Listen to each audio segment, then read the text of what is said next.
Longtime. I'm Owen O'Malley, and we are at Pitchfork Festival 2010, and we're with Charles Spearin from Broken Social Scene. Thanks for joining us. Hi, Owen. Thanks for having me. What's your role sort of in the bands, like in the production process, like versus performing with the band live? I'm pretty hands-on in the studio. I think when we recorded You Forgot It and People, I was the producer and the engineer until Dave Neufeld kind of took over. And then I was like, okay, this guy is good, so I sort of let go of the reins. Because with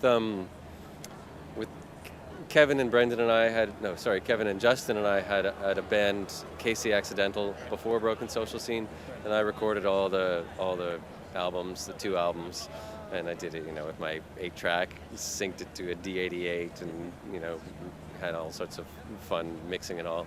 And then I mixed with my friend Ohad. I mixed the first Broken Social Scene record. And then after that, I became more of I play a lot of instruments and I have a lot of opinions in the studio, but I'm not the guy turning the knobs anymore. Right. Do you miss having that kind of control, hands-on control? Oh, of course I do. Yeah. But, at the same time, I still get to do it, in my own way. Right. We interview a lot of musicians who don't actually have a lot of recording knowledge. Do you think that having a more intimate sort of knowledge of what it takes to actually create a recording changes the way you think about songs and production?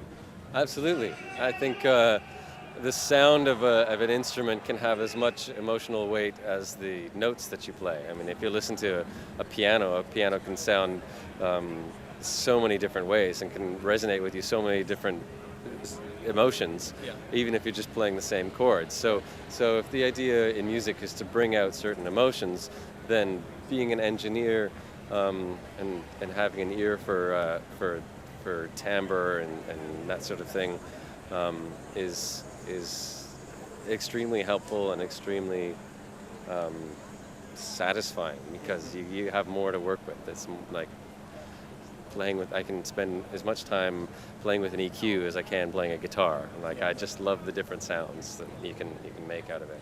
So do you prefer recording or performing live? They're different. I mean, I think I prefer recording. Yeah.